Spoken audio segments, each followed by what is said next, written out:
በተለያዩ አካባቢዎች የሚገኙ ነጋዴዎች ሱቆቻቸውን መዝጋት መጀመራቸውን የደረሰን መረጃ ያመለክታል። በዚህ ምክንያትም ከንግድ ዓለም ለመውጣት እየተገደዱ መሆኑንና መንግስት በአስቸኳይ ጣልቃ እንዲገባ በመጠየቅ ላይ ይገኛሉ። በሌላ በኩል ደግሞ ቤት ለመግዛት የሚፈልጉ ሰዎች ከ120 ሺህ እስከ 150 ሺህ ዶላር ማስቀመጥ እንዳለባቸው መንግስት ይፋ አድርጓል። ይህንን ባለመከተል ከህግ ውጭ የመኖሪያ ቤት ባለቤት የሚያደርጉ ግለሰቦችን ተጠያቂ የሚያደርግ መመሪያ ወደ ስራ መግባቱም ታውቋል። ሰላም ቤተሰቦቻችን፣ መረጃዎቹን የት ሀገርና የት ከተማ ሆናችሁ እየተከታተላችሁ እንደምትገኙ በሀሳብ መስጫው ላይ ጻፉልን። በየትኛው ጉዳይ ላይ መረጃ እንድናቀርብላችሁ እንደምትፈልጉ ማሳውቁን። አሁን ዝርዝር መረጃዎቹን አንድ በአንድ ወደ እናንተ እናደርሳለን። እስከ መጨረሻው አብራችሁን ቆዩ። ቤት ለመግዛት የሚፈልጉ ሰዎች ከ120 ሺህ እስከ 150 ሺህ ዶላር ማስቀመጥ እንዳለባቸው መንግስት ይፋ አድርጓል። ይህንን ባለመከተል ከህግ ውጭ የመኖሪያ ቤት ባለቤት የሚያደርጉ ግለሰቦችን ተጠያቂ የሚያደርግ መመሪያ ወደ ስራ መግባቱ ታውቋል። የውጭ ሀገር ዜጎች የመኖሪያ ቤት ባለቤት የሚሆኑበትን አሰራር ለመወሰን ከወጣው ህግ በተቃራኒ የውጭ ዜጋን ወይም ድርጅትን የቤት ባለቤት በሚያደርጉ ግለሰቦች ላይ ቅጣት የሚጥል መመሪያ ወጥቷል። በከተማና መሰረተ ልማት ሚኒስቴር ባለፈው ዓመት በፓርላማ የጸደቀው አዋጅ መሰረት የውጭ ሀገር ዜጎች የመኖሪያ ቤት ባለቤት የሚሆኑበት አሰራርን ለመወሰን የሚያገለግል ማስፈጸሚያ መመሪያ ሰሞኑን ይፋ ሆኗል። በመመሪያው መሰረት አንድ የውጭ ሀገር ዜጋ ወይም ድርጅት የሚፈለግበትን ቅድመ ሁኔታ አለማሟላቱን ወይም ፈቃድ አለመሰጠቱን እያወቀ ወይም ማወቅ ሲገባው የመኖሪያ ቤት ባለቤት ወይም የመስሪያ ቦታ ባለይዞታ እንዲሆን ያደረገ ወይም የፈቀደ የረዳ ወይም የተባበረ ማንኛውም ሰው ከ30 ሺህ እስከ 50 ሺህ ብር ይቀጣል ተብሏል። አንድ የውጭ ሀገር ዜጋ የመኖሪያ ቤት ባለቤት ለመሆን የሚያስችል ፈቃድ ከሚኒስቴሩ ለማግኘት የጸና ፓስፖርት፣ ጥያቄው በአካል የሚቀርብ ከሆነ ደግሞ የጸና የጉዞ ሰነድ፣ ወደ ኢትዮጵያ ለመግባት ቪዛ ለሚያስፈልጋቸው አገሮች ዜጎች የጸና የመግቢያ ቪዛ፣ ኢትዮጵያ ውስጥ እየኖረ ካለ የጸና ቋሚ የመኖሪያ ፍቃድ፣ እንደ አስፈላጊነቱ የጤና የምስክር ወረቀት፣ የቱሪስት ወይም የትራንዚት ቪዛ፣ የጉዞ ቲኬትና የመዳረሻ ሀገር ቪዛ ማቅረብ ይጠይቃል።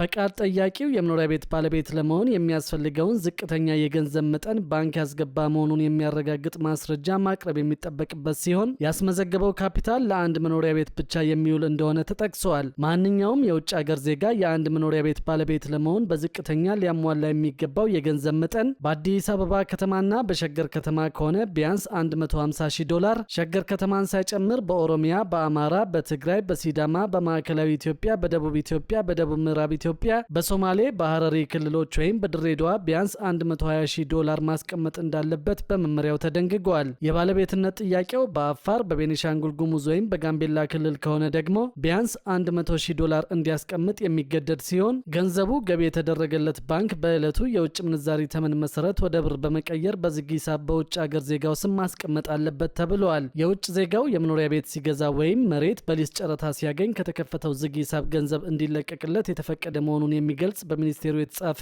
የፈቃድ ደብዳቤ ለባንኩ ሲያቀርብ ባንኩም ገንዘቡ ከዝግ ሂሳቡ እንዲለቀቅ እንደሚያደርግ መመሪያው ያብራራል። በመንግስት ቀጥተኛ ድጎማ የተገነቡ የጋራ መኖሪያ ቤቶች በመንግስት ወይም ከህዝብ በተሰበሰበ ገንዘብ ሙሉ ወጪያቸው ተሸፍኖ ለትርፍ ላልሆነ ዓላማ የተገቡ መኖሪያ ቤቶች፣ በመንግስት ወይም በባለ ሀብት ወይም መንግስታዊ ባልሆኑ ድርጅቶች ድጋፍ የተገነቡ መኖሪያ ቤቶች፣ በህብረት ስራ ማህበራት የተገነቡ መኖሪያ ቤቶች በውጭ ዜጎች በባለቤትነት አያዙም ሲልም ያስረዳል። የመኖሪያ ቤት ባለቤት የሆነ ማንኛውም የውጭ ሀገር ዜጋ ቤቱን ላልተፈቀደ ወይም ለህገወጥ ዓላማ ጥቅም ላይ እንዲውል ካደረገ እስከ 3000 ዶላር እንዲሁም ከሚኒስቴሩ ፈቃድ ሳያገኝ የመኖሪያ ቤት ባለቤት ወይም መስሪያ ቦታ ባለይዞታ ሆኖ የተገኘ ማንኛውም የውጭ ሀገር ዜጋ እስከ 5000 ዶላር እንደሚቀጣ ተደንግጓል። በሌላ መረጃ ደግሞ ነጋዴዎች ሱቆቻቸውን መዝጋት መጀመራቸውን የደረሰ መረጃ ያመለክታል። በዚህ ምክንያትም ከንግድ ዓለም ለመውጣት እየተገደዱ መሆኑንና መንግስት በአስቸኳይ ጣልቃ እንዲገባ በመጠየቅ ላይ ይገኛሉ። የዘንድሮውን የግብር ዘመን ተከትሎ በተጣለባቸው ከፍተኛ የግብር ግምት ምክንያት ስራቸውን ለማቆምና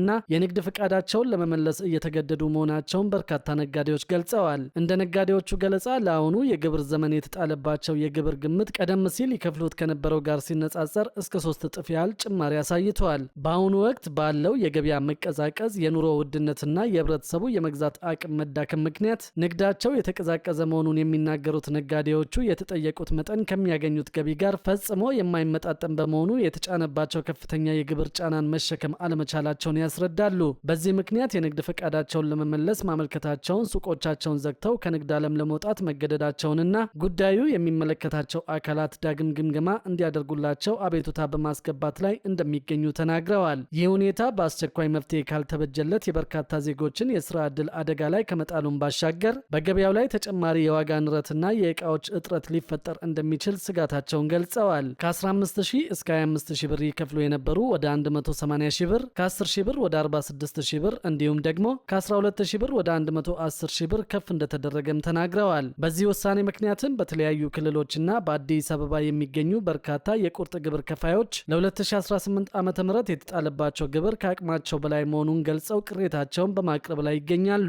ነጋዴዎቹ እንደገለጹት የግብር መጠኑ ከአምናው ጋር ሲነጻጸር ያልተመጣጠነ ጭማሪ እንዳሳየ ነው የተናገሩት። ለምሳሌ ከ15 እስከ 25000 ብር ይከፍሉ የነበሩ ወደ 180000 ብር፣ ከ10000 ብር ወደ 46000 ብር እንዲሁም ደግሞ ከ12000 ብር ወደ 110000 ብር ያደገባቸው እንዳሉ ጠቅሰዋል። ግብሩ የተወሰነው በተጨባጭ የንግድ እንቅስቃሴ ወይም በስራ እድገት ላይ ተመስርቶ ሳይሆን በዘፈቀደ እንደሆነ የጠቆሙት ቅሬታ አቅራቢዎቹ የተወሰነውን ከፍተኛ ግብር ካልከፈሉ የንግድ ቦታቸው እንደሚታሸግ እንደተነገራቸውና የአቤቱታ ሂደቱም በጣም አስቸጋሪ በመሆኑ ሰርቶ ለማደር እንደተፈታተናቸው አመልክተዋል። በመሆኑም የግብር ግምገማው በተጨባጭ የንግድ አቅምና የገቢ ሁኔታ ላይ ተመስርቶ እንዲከናወንና የሚመለከታቸው አካላትም አጣዳፊ ምላሽ እንዲሰጡ ጥሪያቸውን አቅርበዋል። በሌላ መረጃ ደግሞ አስደሳች የባንክ ብድር አሰራር ተግባራዊ መደረግ መጀመሩን ሰምተናል። በዚህም መሰረት የንግድ ባንኮች የውጭ ምንዛሪ ሂሳብ ላላቸው ደንበኞች የብድር ደብዳቤና የሰነድ መክፈያ ፈቃዶችን ያለ ብሔራዊ ባንክ ቅድመ ሁኔታ ማጽደቅ እንዲችሉ የሚፈቅድ መመሪያ ወጥቷል። የኢትዮጵያ ብሔራዊ ባንክ ወደ ገበያ መር የውጭ ምንዛሪ ተመን ስርዓት እያደረገ ያለውን ሽግግር ለማጠናከር የውጭ ምንዛሪ አስተዳደርን የሚያቀሉ አዳዲስ መመሪያዎችን ተግባራዊ ማድረጉን አስታውቀዋል። ባንኩ ባወጣው መግለጫ ማሻሻያው የውጭ ምንዛሪ አስተዳደርን ይበልጥ ለማቅለልና በንግድ እንቅስቃሴ ላይ እንቅፋት የሆኑ የቢሮክራሲ ሰንሰለቶችን ለመበጠስ ያስችላል ብለዋል። በአዲሱ መመሪያ መሰረት የንግድ ባንኮች የውጭ ምንዛሪ ሂሳብና የውጭ ምንዛሪ ተመላሽ ሂሳብ ላላቸው ደንበኞች የብድር ደብዳቤና የሰነድ መክፈያ ፈቃዶችን ያለ ብሔራዊ ባንክ ቅድመ ሁኔታ ማጽደቅ እንዲችሉ ሙሉ ስልጣን ሰጥቷቸዋል። ይህ ማሻሻያ በተለይ በገቢና ወጪ ንግድ ላይ ለተሰማሩ ነጋዴዎች የጊዜና የቢሮክራሲ ጫናን በእጅጉ ይቀንሳል ተብሎ ይጠበቃል። በተጨማሪም የውጭ ምንዛሪ ሂሳብ ያላቸው ተቋማት የውጭ ምንዛሪ ተመላሽ ሂሳብ ባለቤቶችን ጨምሮ የባንኮችን ቅድመ ፈቃድ ሳይጠብቁ በሰነድ መክፈያ ስምምነት መሰረት የሸቀጦችን የጭነት ትዕዛዝ መስጠት ወይም ጭነት ማስጀመር ይችላሉ ተብሏል። የክፍያ ሂደቱ የሚከናወነው አስፈላጊ የሆኑ ሰነዶች ቀርበው ሲረጋገጡ እንደሆነም ታውቋል። ባንኩ በንግድ ባንኮች የሚጠየቁ የብድር ደብዳቤ፣ የአገልግሎት ክፍያዎችና ኮሚሽኖች ከዓለም አቀፍ አሰራር ጋር የማይጣጣሙ ሆነው ማግኘቱንም ጠቁመዋል። ይህንን ለማስተካከልም ካሁን በኋላ ባንኮች የሚጠይቁት የአገልግሎት ክፍያ በዓመታዊ ስሌት ተሰልቶ እንደ ሰነዱ ቆይታ ጊዜ ተመጣጣኝ በሆነ መልኩ እንዲቀንስ አዟል። በተጨማሪም ባንኮች የሚጥሉት ዓመታዊ የክፍያ መጠን ብሔራዊ ባንክ ቀደም ብሎ ካስቀመጠው ከፍተኛ የክፍያ ጣሪያ መብለጥ እንደሌለበት በአዲሱ መመሪያ ላይ በጥብቅ አሳስበዋል። በሌላ በኩል ደግሞ ከንብረት ወራሾች ጋር በተያያዘ በመንግስት በኩል የተያዘው እቅድ ብዙዎችን ለጉዳት የሚዳርግ መሆኑ ተሰምቷል። ይህ ውሳኔ ንብረት የሚወርሱትን ብቻ ሳይሆን በስጦታ በሚተላለፍ ንብረት ላይም እንደሚሆን ታውቋል። ዓለም አቀፉ የገንዘብ ተቋም IMF የአምስተኛውን ዙር የኢትዮጵያ ኢኮኖሚ ሪፎርም ግምገማ ተከትሎ ይፋ ባደረገው ሪፖርቱ እንደጠቆመው የሀገሪቱ የታክስ መሰረት በጣም ጠባብ በመሆኑ መንግስት በየዓመቱ የሀገር ውስጥ ገቢውን ለማሳደግ አዳዲስ የታክስ አይነቶችን ለመተግበር አቅደዋል። በዚሁ ሪፖርት መሰረት በውርስና ስጦታ ከ1 ሚሊዮን ብር በላይ በሚገኝ ገቢ ላይ ታክስ ይጣላል ተብሏል።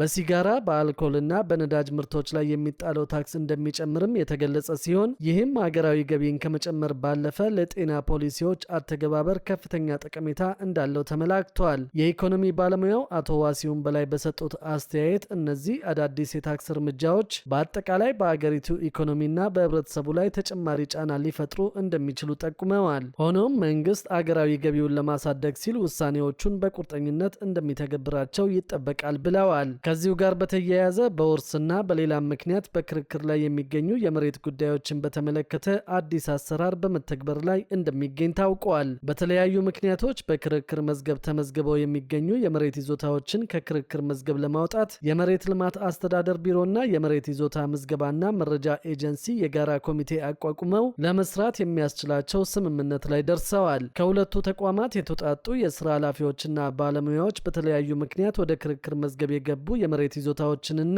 በሁለቱ ተቋማት መካከል ያለውን የመሬት ይዞታ ማህደር ቅብብሎሽ ያለበትን ደረጃ ገምግመዋል። በመድረኩ በተለያዩ ምክንያቶች በክርክር መዝገብ ተመዝግበው የሚገኙ የመሬት ይዞታዎችን ከክርክር መዝገብ እንዳይወጡ ማነቆ የሆኑ ችግሮች ተነስተው ውይይት የተካሄደ ሲሆን በቀጣይ በክርክር መዝገብ ተመዝግበው የሚገኙ የመሬት ይዞታዎችን ለማውጣት የሁለቱ ተቋማት የስራ ኃላፊዎች የተሳካ ውይይት ውይይት ማካሄዳቸውን የተገለጸው። በመሬት ልማትና አስተዳደር ቢሮ የመብት ፈጠራና ይዞታ አገልግሎት ዘርፍ ምክትል ቢሮ ኃላፊ ኢንጂነር ወንዶሰን ባንጃው እንደተናገሩት ከሆነ ከክርክር መዝገብና ከይዞታ ማህደር ቅብብሎች ጋር የተያያዙ ችግሮችን ለመቅረፍ ሁለቱ ተቋማት ተግባብተው ወደ ስራ የገቡ ቢሆንም አፈጻጸሙ በሚፈለገው ልክ አለመሆኑን አውስተው በቀጣይ የአሰራር ክፍተቶችን በመቅረፍ ከክርክር መዝገብ ጋር የተያያዙ ችግሮችን ለመፍታት ሁለቱ ተቋማት ተቀናጅተው እንደ አንድ ተቋም መስራት አለባቸው ብለዋል።